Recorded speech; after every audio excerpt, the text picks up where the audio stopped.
what is sweet in the beginning will have a cost on the other side of it. You start to recognize, oh, this is sweet. I feel this temptation towards this sweetness. We are back with another reflection on the Daily Vedantic, and today's reflection is on one of my favorite knowledge bombs within the entirety of the philosophy. Vedanta, one of the other words for Vedanta is Sanat, which is a Sanskrit word. Advaita Vedanta means non-dual end of knowledge. Sanskrit term for non-dual end of knowledge. Some of the other episodes go into depth of what that means, where it comes from. It's also a play on words of Vedanta means end of the Vedas as well. The Vedas are the 4 textbooks, philosophical textbooks, the oldest philosophical texts in human history.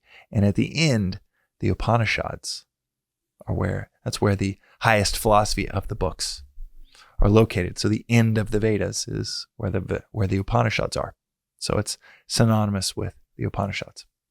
But another term for Vedanta is Sanatana Dharma, which means eternal principles. This philosophy comes down to a handful of eternal principles, or as I like to call them, knowledge bombs, because they are so succinct, beautifully, almost impossibly beautifully articulated. But some of them just hit you like a ton of bricks the first time you hear them. I mention these quite often, like the definition of love within this philosophy is seeing no otherness in the world. It's like, whoa, I never heard a definition, but man, you can think about that definition of love, seeing no otherness in the world for decades, because it is a total definition.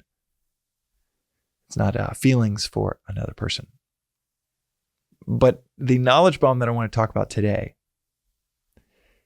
is from the Gita, the world's most famous poem, the Bhagavad Gita, which is this dialogue, very short, it's a 30-minute read, 700-verse poem and dialogue between a warrior prince and his charioteer.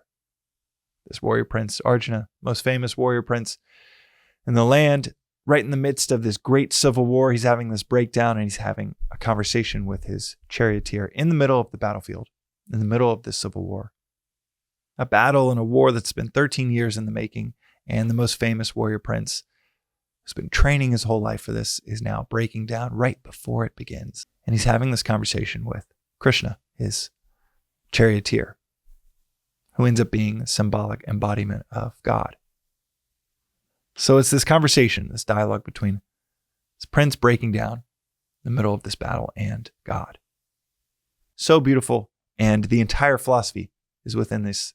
It's completely encapsulated within this 30-minute conversation, which is crazy in its own right.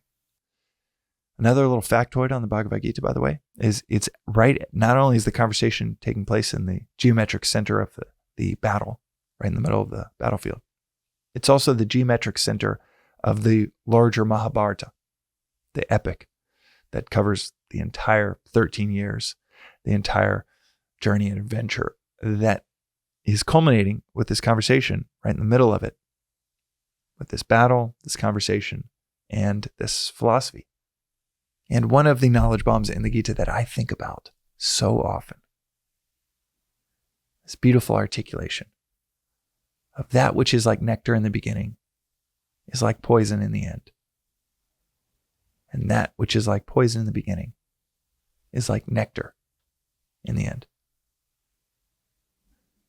That which is sweet in the beginning, that which feels really good to us in the beginning, so often in life, so often poison in the end.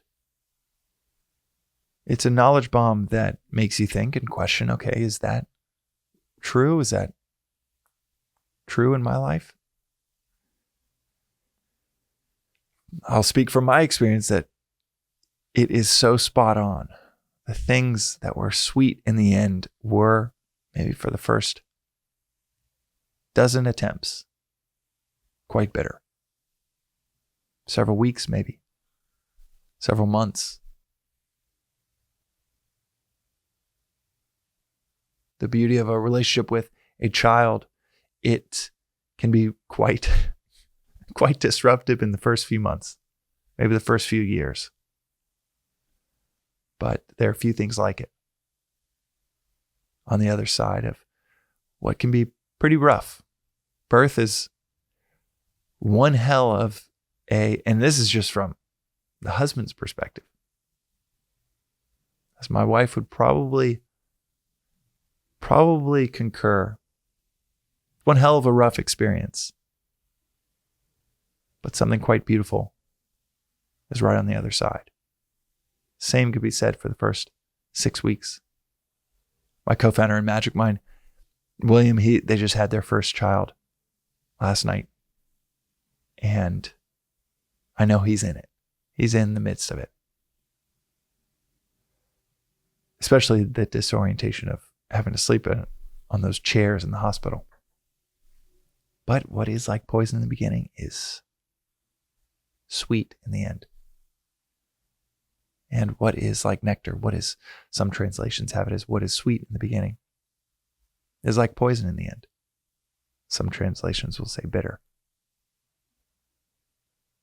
But question that. Think if that applies to your experiences in life. The sweetest things that you've got going right now, the rhythms that you have within your daily life, were they pleasurable in the very beginning? Or were they actually quite hard? This becomes quite applicable in our lives when we start to think, oh, this is really hard. And we instinctively have this groove created in our minds through reflection, through study, through a true scientific questioning. Is this true? Once that groove is there of, yeah, this does map to my experience. When something is hard in the beginning, like learning to surf, there is already a built-in mental model of, oh yeah, okay. That is completely independent of how awesome this is going to be on the other side. If anything, it is a tally towards, okay, this will probably be really awesome on the other side. The same is said for the second I start to feel in my body of like, oh, that's going to be good. Oh, that's going to be sweet. Either quite literally, and it is that chocolate cake, that second or third scoop of ice cream. This philosophy is not against eating anything sweet or going after anything sweet. But it is all for knowing what we're getting into. You don't need to repress a desire for anything metaphorical or literally sweet. But what is sweet in the beginning will have a cost on the other side of it. And the practicality of this knowledge bomb is felt when you start to recognize, oh, this is sweet. I feel this temptation towards this sweetness, towards something that's easy, comfortable, pleasant at start. And your antenna perks up. It says, all right, going to indulge and chill on the couch for 3 hours to watch the big game, when there's stuff to do around the house and you leave it for your spouse to do, will that be sweet in the end? Is indulgence in any form ever sweet in the end, no matter how sweet it is in the beginning? That is today's reflection on the Daily Vedantic. It's one that we've touched on before, but it's like so many other principles within Vedanta. It takes some pile driving. Hear it a few times before it starts to click. And for me, once this clicked, it is like an internal compass. And any fork in the road decision tree before me, it's almost, how does it feel in the beginning? Okay, that informs what I should do in this scenario. We'll see you next time.